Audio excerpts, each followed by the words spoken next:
그러니까 지금 그런 학교 폭력 미투가 막 일어나는 이유도 남을 괴롭히고 그러면 벌 받아야 되잖아요. 그게 아닌 거예요. 잘 나가고 높은 자리에 올라가고 여러 나라의 학교 문화 이야기를 하면서 한국의 학폭 파헤쳐 보도록 하겠습니다. 네, 안녕하세요. 일본에서 온 유키카입니다. 최근에 3월 달에 애월이라는 노래를 냈어요. 애월. 네. 사랑이란 걸 믿지 않았어. 바보 같고 상처만 주는지 알았어. 여기까지. 안녕하세요. 저는 스페인에서 온 미키라고 합니다. 반갑습니다. 모델을 하신다면 네. 검증해봐야 될 게 있죠. 워킹? 포즈! 포즈! 아, 좋습니다.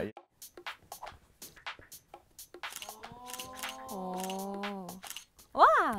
와, 두 분이 이제까지 본인의 나라 고향에서 학교 생활에 대한 개인적인 경험들 좀 네. 여쭤볼게요. 네. 어떤 스타일, 어떤 학생이었어요? 저는 약간 모범생 스타일? 유키카는요? 일단 초등학생 때는 저도 엄청 뭐 세게 나가고 하지 말라고 그랬지! 진짜 공부를 많이 안 했어요. 네, 나중에 졸업하고 항상 네. 선생님들한테 뭐 사과하고 그땐 죄송했습니다 막 이러고 괜찮아 이러고 막 이렇게 해주시고. 이 학생들이 주로 이제 뭐 하고 노냐 하면 1순위가 노래방. 아, 그렇죠. 두 번째. PC방. 예, PC방. 스페인은 어때요? 저희는 노래방이나 PC방이 잘 없다 보니까 그런 문화도 없어요. 아. 그래서 공원에 간다던가 백화점에 가서 뭐 먹거나 저도 한국처럼 뭐 노래방이나 PC방 그런 거 그때 있었으면 좋겠어요. 더 재미있었을 것 같아요. 게임하고. 그런데 학교 폭력이 또 노래방과 PC방에서 많이 발생을 하거든요. 또. 아, 그래요? 예, 이 노래방이 폐쇄돼 있잖아요. 네. 노래방으로 불러서 때리기도 하고 PC방 가려면 돈이 필요하잖아요. 네. 그 돈을 마련하려고 돈 가져와 뺏기도 하고. 저도 맨날 노래방 가고 PC방도 가고 그랬는데 한국에 비해서는 비싸거든요. 아, 나는 이제 돈을 쓰면 안 되는데 근데 안 가면 또 친구들이랑 어울려야 되는데 가면은 없는 사람의 욕을 하고 뒷담 까고 그런 게 무조건 생기잖아요. 이런 거 스트레스가 있었어요. 근데 그런 것 때문에 완따가 생길 수도 있을 것 같아요.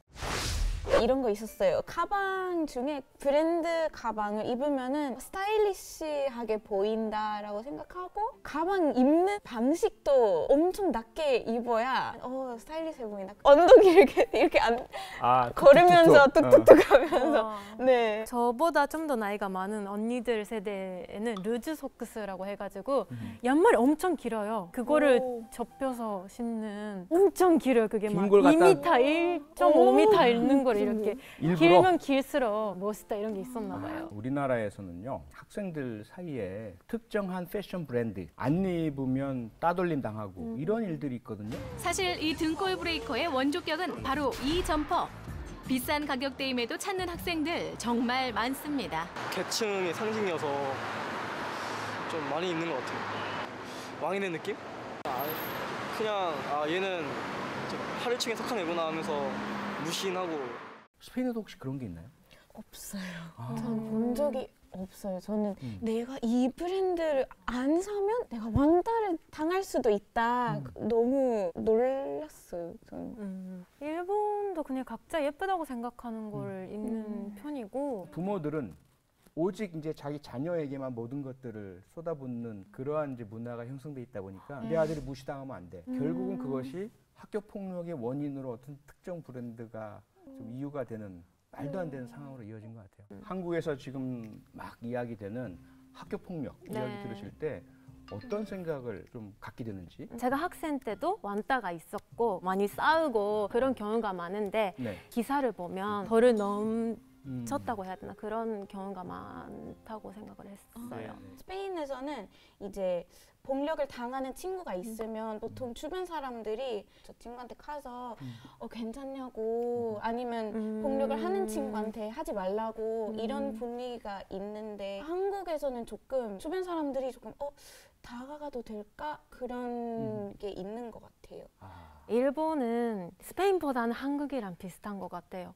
괴롭히는 사람이 있으면 무서워서 당하는 사람한테 다가가거나 그런 걸 못하는 분위기가 생기거든요. 네네. 학교 폭력 하면 따라오는 말들이 있어요. 한국에서는 일진 그리고 왕따라는 말. 네. 스페인은 어때요? 왕따는 있긴 있어요. 마르히나도라는 남들이랑 못 어울리는 사람. 못 어울리는. 일본 같은 경우에는 불효라고 불량이라고 불리는 사람들이 있어요. 네네. 뭐 학교에서 술 마시고 뭐 클럽 가고 일진이랑 제일 비슷한 건 그래도 불량 학생.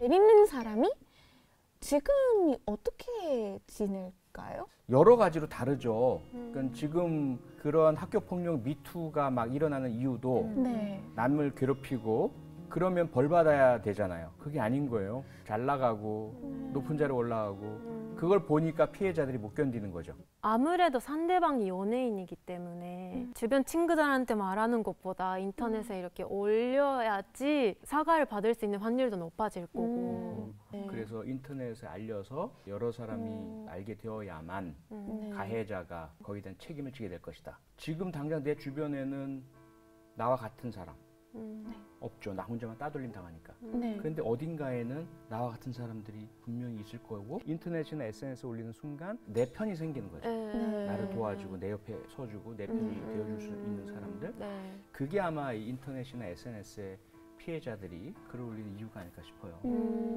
왜 그런 잔인한 행동을 하느냐 이해가 잘 안 되잖아요. 가해자들에게 문제가 있기 때문인데 첫 번째는 뭐냐면 학습, 모방, 자기 부모로부터. 또 하나는 스트레스가 있습니다. 어디다 어떻게 분출을 해야 될지 모르는데 네. 일부가 다른 사람에게 폭력을 가하거나 괴롭히거나 하면서 네. 스트레스가 해소되는 걸 느끼는 경우들이 있어요. 또 하나는 뭐가 있냐면 욕구의 문제가 있어요. 욕구. 다른 사람보다 내가 더 위에 있고 싶은 욕구. 남들보다 인정받고 싶어하는 욕구. 이게 다른 방향으로 공부를 열심히 해서 성적이 잘 나온다든지 네. 칭찬을 받는다든지 이렇게 하면 많이 해소가 되거든요. 네. 근데 그렇지 않은 경우에 그 욕구를 어떻게 해소해야 될지 모르는 친구들이 다른 사람을 괴롭히고 다른 사람을 뺏고 하면서 그 욕구가 해소되는 것을 발견을 하죠. 반대로 피해자의 심리는 그러면 어떻게 될까요? 가해자는 각각의 가해를 하는 이유가 있잖아요. 피해자는 피해를 당하는 이유는 없어요. 문제는 가해자에게 있다. 피해를 당했을 때 어떤 일이 심리적으로 일어나느냐. 12단계까지 나뉘어져요. 처음에 딱 내가 당해요. 그때는 충격이죠. 왜 나한테? 그런데 답이 쉽게 찾아지질 않잖아요. 그러면 혼란이 생겨요. 사실은 그게 저 가해자에게 이유가 있는 건데 그걸 남들이 알아주지 않다 보니까 문제를 자기에게서 찾게 돼요. 내가 뭔가 잘못했나 봐. 자존감의 상실 현상이 나타나요. 그렇게 되고 나면 답이 없잖아요. 그건 난데 나의 모습이 다 잘못됐다는 거야. 그 다음에 나타나는 현상이 불안이라는 현상이 나타나요. 그 불안이 심해지면 공포가 일어나요. PTSD라고 충격적인 경험 이후에 장기적으로 이상이 생깁니다, 몸에. 주변 사람들과 자꾸 마찰이 생기고 은근하게 간접적으로 호소를 합니다. 밥을 잘 안 먹거나 부모님한테 막 신경질을 내거나 이러한 이상 징후를 나타내면 누군가 알아주겠지라는 그런 기대에.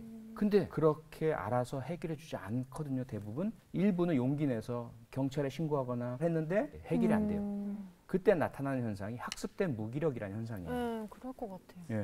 누구도 날 도와줄 수 없구나. 이 세상은 가해자 편이구나. 그 다음에 나타나는 현상이 이제 공황이라는 현상이 일어나요. 심장이 갑자기 빨라지고 땀이 나고 불안해지고. 그 과정들 중에 빨리 우리 사회가 피해자의 말을 들어주고 피해자 편에 서주고 가해자가 잘못을 인정하고 반성하고 책임지도록 만들어줘야만 이 12단계 중에 어느 단계에서든 끊어낼 수가 있어요. 만약에 스페인에서 학교폭력 피해를 누가 당한다. 피해자, 학생은 어떻게 하나요, 일반적으로? 스페인에서는 이제 사립학교랑 공립학교는 좀 조금 달라요.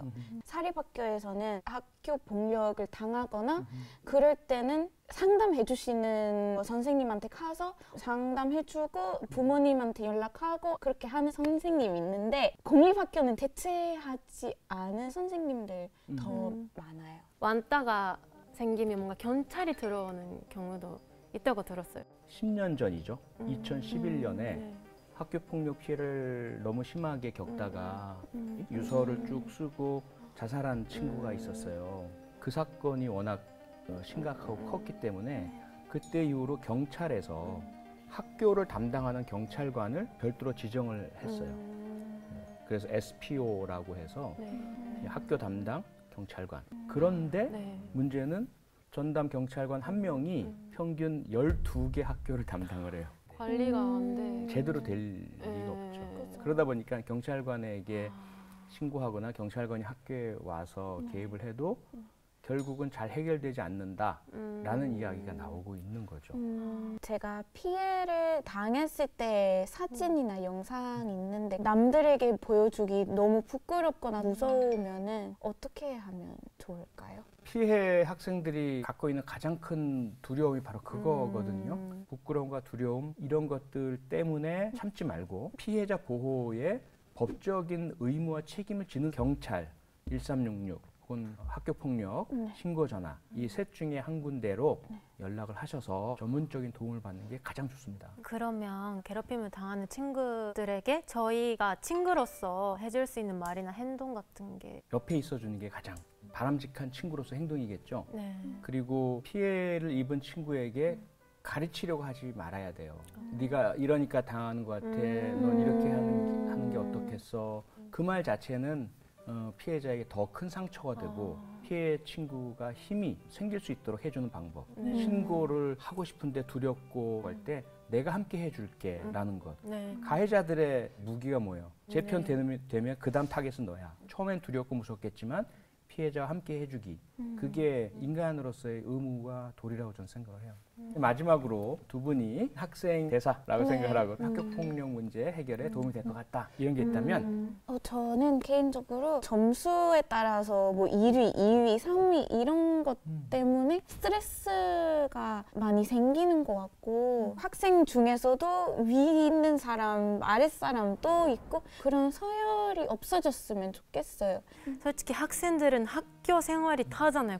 그거밖에 안 보이고. 그렇죠. 그래서 좀 더 어른들이랑 학생들이 다 같이 힘을 합쳐서 얘기를 할 기회가 있으면 좀 더 좋지 않을까 싶어요. 학생들끼리만의 폐쇄적인 이 상황을 그대로 놔두지 말고 네, 정말 예. 열린 뭔가 그런 학교 생활이 있으면 좋지 않을까 싶어요.